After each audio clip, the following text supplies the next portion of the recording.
시편 23편은 시편 가운데 가장 널리 알려진 참 많은 분들로부터 사랑받는 참 은혜로운 시입니다.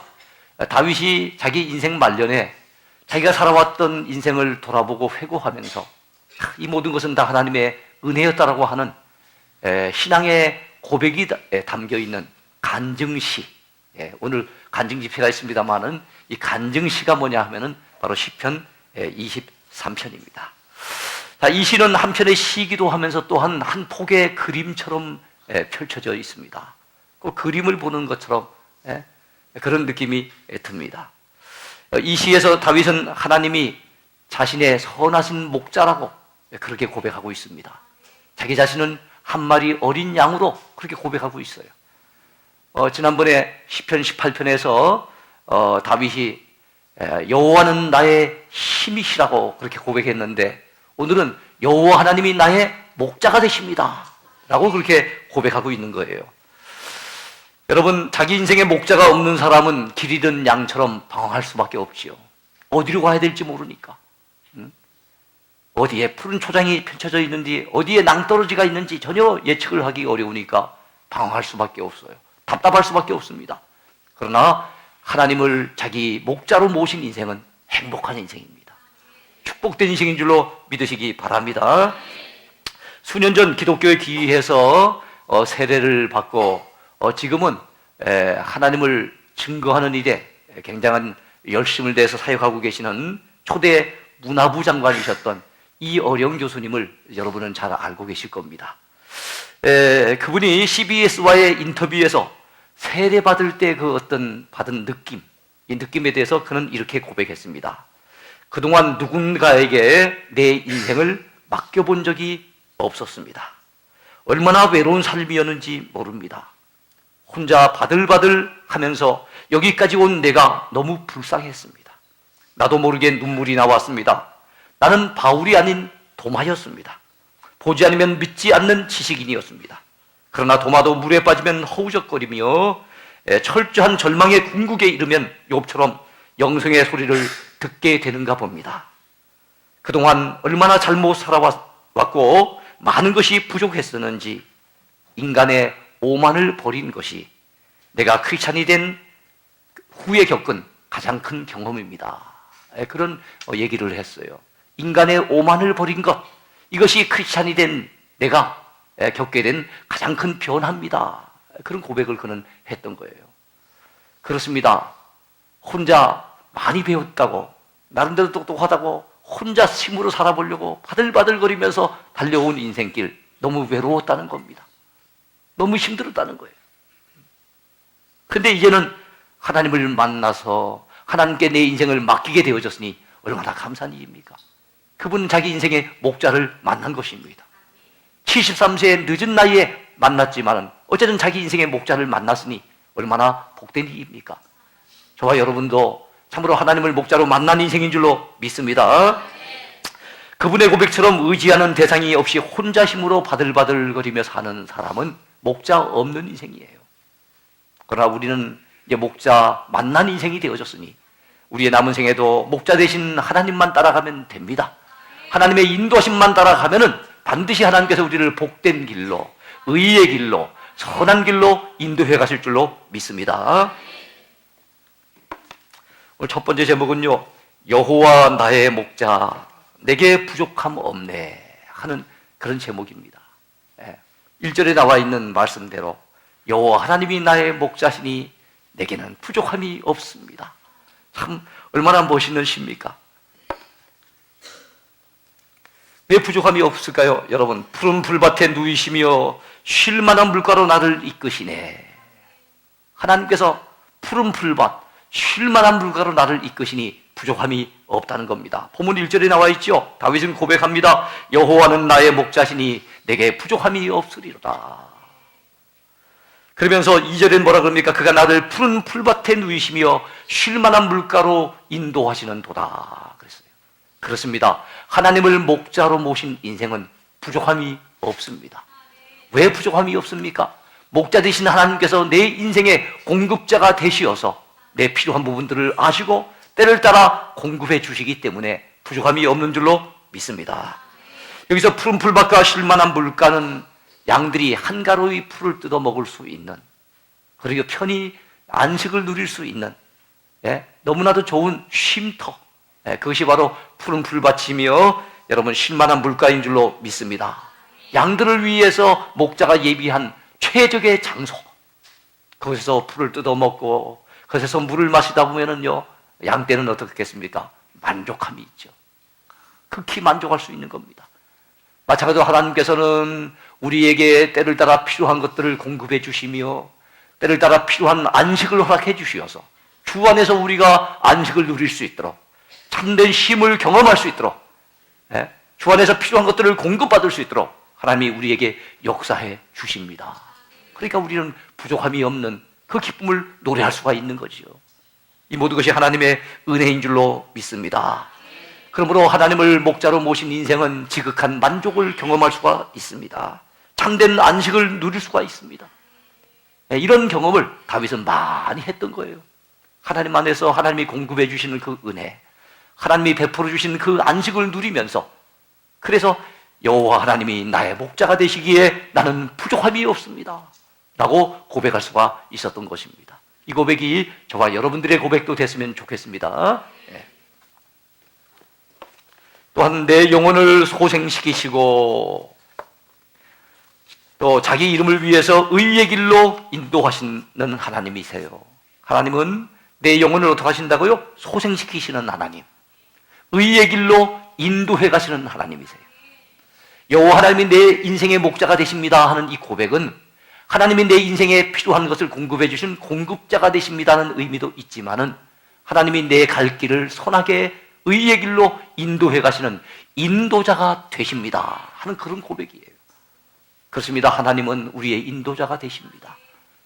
저도 살아왔던 날들 돌이켜보면 여기까지 하나님이 매 순간순간마다 세밀하게 간섭하시고 선하게 인도해 주신 것을 고백하지 않을 수 없어요. 다윗도 이것을 경험했기에 그는 그런 고백을 하는 겁니다. 3절에서 그는 이렇게 노래합니다. 내 영혼을 소생시키시고 자기 이름을 위하여 의의 길로 인도하시는 도다. 그렇습니다. 살다 보면요, 육신적으로 지칠 때가 있습니다. 또 우리 마음, 우리 영혼이 힘들 때가 있습니다. 그때 우리의 영혼을 위해 말씀의 떡을 예비하시고 은혜의 생수를 공급해 주시는 분이 누구십니까? 우리 하나님이세요. 우리의 영혼을 소생시켜 주시는 분이 누구십니까? 우리의 목자 되시는 하나님이신 줄로 믿습니다. 지친 영혼은 소생해야 됩니다. 참으로 힘겨운 영혼들은 다시 한번 힘을 내야 됩니다. 누가 그렇게 소생시켜 주신다고 그랬습니까? 오늘 본문에 보니까 내 영혼을 소생시켜 주시는 목자 하나님, 그 하나님을 다윗은 고백하고 있는 거예요. 여러분이요, 지칠 때마다, 힘겨울 때마다 주님 전에 나오셔서 성령의 생수를 공급받으시기 바랍니다. 말씀의 떡을 공급받으시기 바랍니다. 그래서 그 주님 주시는 은혜로 말미암아 내 영혼이 소생함을 얻고 내 영혼이 다시 한번 힘을 얻는 그런 은혜가 매 주일마다 우리에게 있어지게 되기를 바랍니다. 그리고 하나님은 자기 이름을 위해서 우리를 의의 길로 인도해 가신답니다.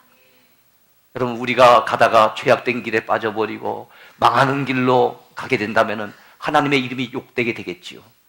하나님의 영광이 가려질 것입니다. 하나님은 당신 자신의 그 거룩한 이름을 위해서라도 우리가 죄악된 길에 빠져 허우적거리도록, 우리가 멸망의 길로 달려가도록 내버려 두지 아니하시고 세밀하게 간섭하셔서 때로는 잘못된 길로 가면은요, 그분의 지팡이와 막대기로 우리를 갖다가 때리기도 하시고 걸어서 다시 당기기도 하시면서 우리를 의의 길로 걸어가도록 인도해 가십니다. 하나님은 우리의 인도자가 되십니다. 여기까지 인도하신 하나님, 우리의 앞길도 인도해 주실 줄로 믿습니다. 주께서 나와 함께 하시니 골짜기도 두려움 없네 라고 다윗은 고백하고 있습니다.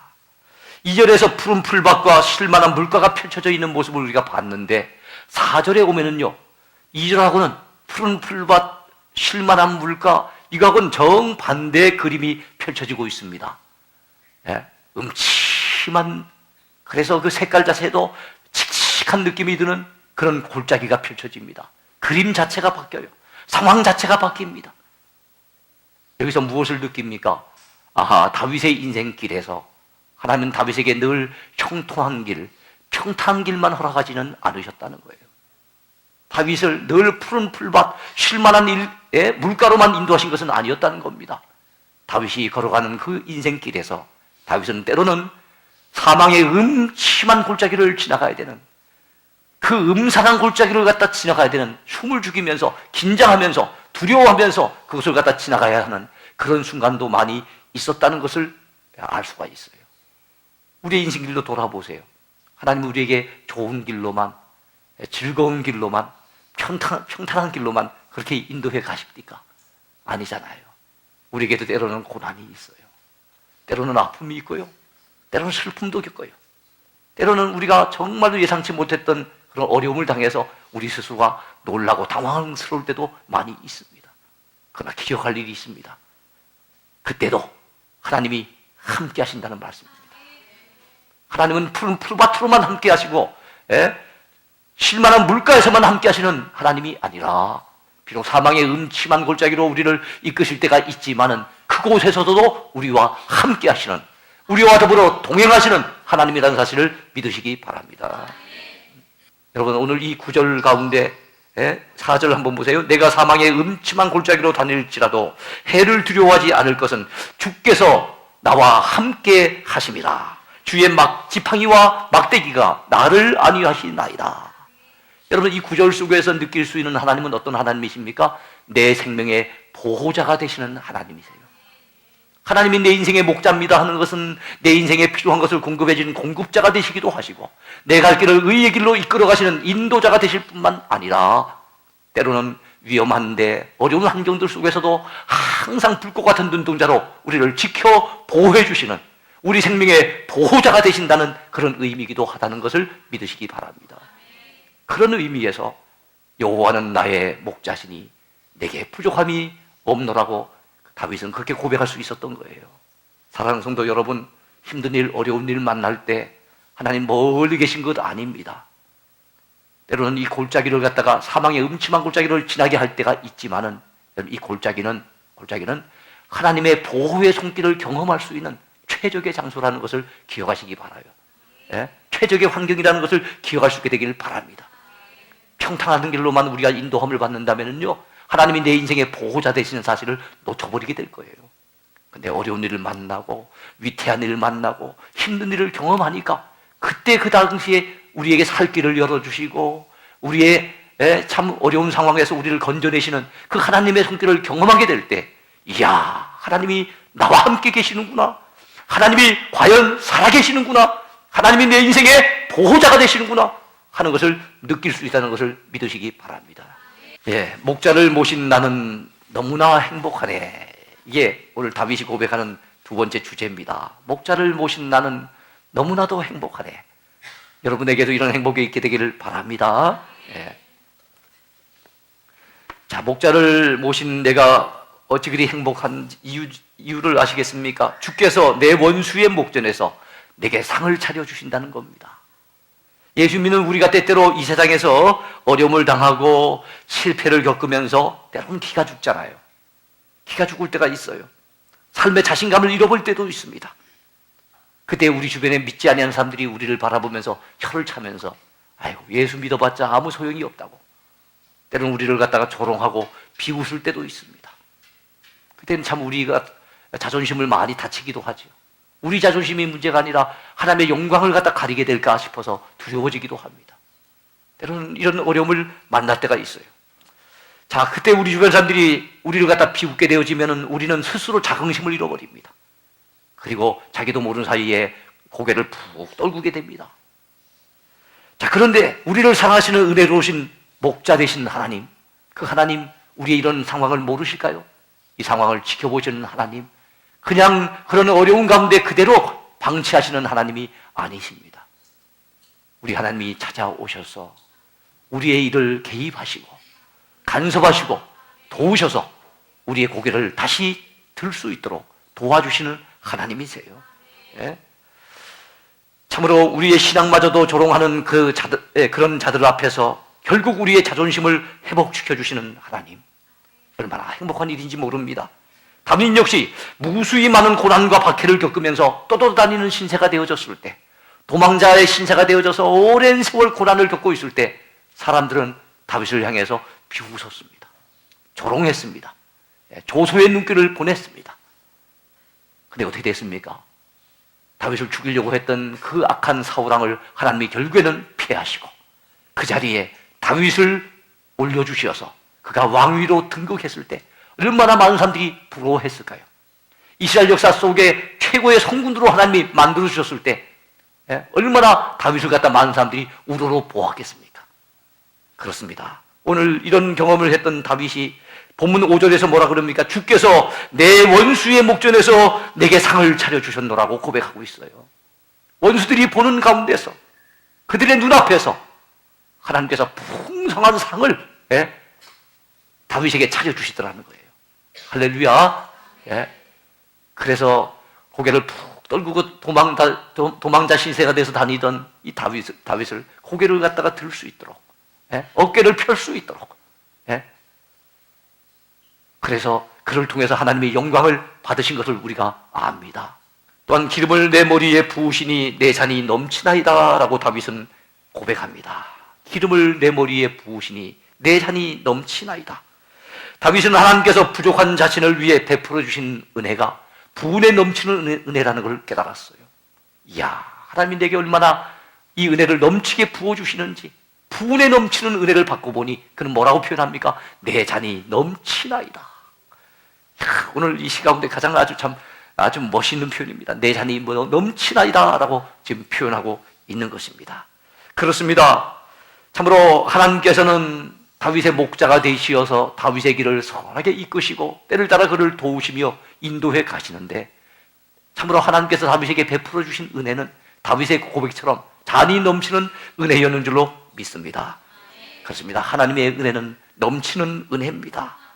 그래서 우리는 복음성가에서 이렇게 노래하죠. 오 주님 채우소서, 나의 잔을 높이 듭니다. 하늘 양식 내게 채워주소서, 넘치도록 채워주소서.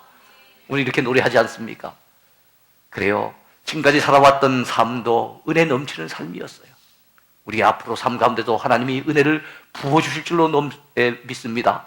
넘치게 부어주실 줄로 믿습니다. 자, 다윗은 평생의 선하심과 인자심이 반드시 나를 따르리라고 그렇게 고백하고 있습니다. 여러분, 그런 고백은 6절에 나와 있죠. 6절.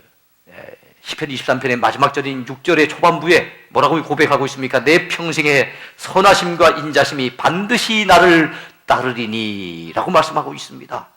그렇습니다. 하나님을 목자로 모신 인생은 행복한 인생입니다. 과거에도 목자 되신 하나님께서 부족함이 없도록 우리를 채워주셨으니 행복한 일입니다.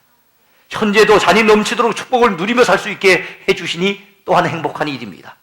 미래도 하나님의 선하심과 하나님의 그 인자심이 우리를 떠나지 아니하고 우리를 늘 따라다닐 것이기 때문에 또한 행복한 인생인 줄로 믿습니다. 과거에 예수 믿기 전에 우리 뒤에는 뭐가 따라왔었습니까? 죄가 따라다녔어요. 하나님의 무서운 저주, 진노, 그리고 그렇게 살다 보면 무서운 하나님의 심판과 멸망, 이 그림자가 우리를 갖다가, 이 어두운 그림자가 우리를 뒤따라 다녔어요. 근데 이제는 다릅니다.